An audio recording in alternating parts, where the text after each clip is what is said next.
Jeffrey Edward Epstein. Jeffrey Epstein, এক নামে কাঁপছে মার্কিন রাজনীতি।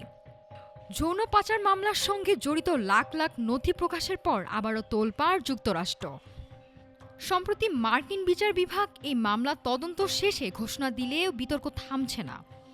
নতুন করে কাউকে অভিযুক্ত করার মতো পর্যাপ্ত প্রমাণ পাওয়া যায়নি, জানান ডেপুটি অ্যাটর্নি জেনারেল টড ব্লাঞ্চ।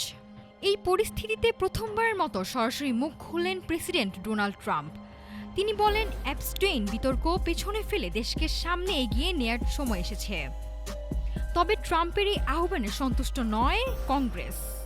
প্রতিনিধি পরিষদে রিপাবলিকান আইন প্রণেতারা সাবেক প্রেসিডেন্ট বিল ক্লিন্টন ও সাবেক পররাষ্ট্রমন্ত্রী হিলারি ক্লিন্টনকে তলব করছেন। আগামী ফেব্রুয়ারিতে সাক্ষ্য দিতে অস্বীকৃতি জানালে আদালত অবমাননার হুঁশিয়ারিও দেওয়া হয়েছে। ট্রাম্প দাবি করেছেন, প্রকাশিত নথিতে তার বিরুদ্ধে আপত্তিকর কিছু নেই, যদিও বিশ্লেষকদের মতে নথিতে তার নাম এসেছে প্রায় ৬,০০০-এরও বেশি বার। শুধু রাজনীতিবিদ নয়, এই নথিতে নাম উঠে আসার চাপে পড়েছেন বিশ্বের প্রভাবশালী অনেক ব্যবসায়ী ও রাজপরিবারের সদস্যরাও। তদন্ত শেষ হলেও প্রশ্ন থেকেই যাচ্ছে, অ্যাপস্টেইন কেলেঙ্কারি কি আদৌ শেষ, নাকি সামনে আরও বড় বিস্ফোরণ অপেক্ষা করছে? নাফিসা সামিয়া, ঢাকা টুডে।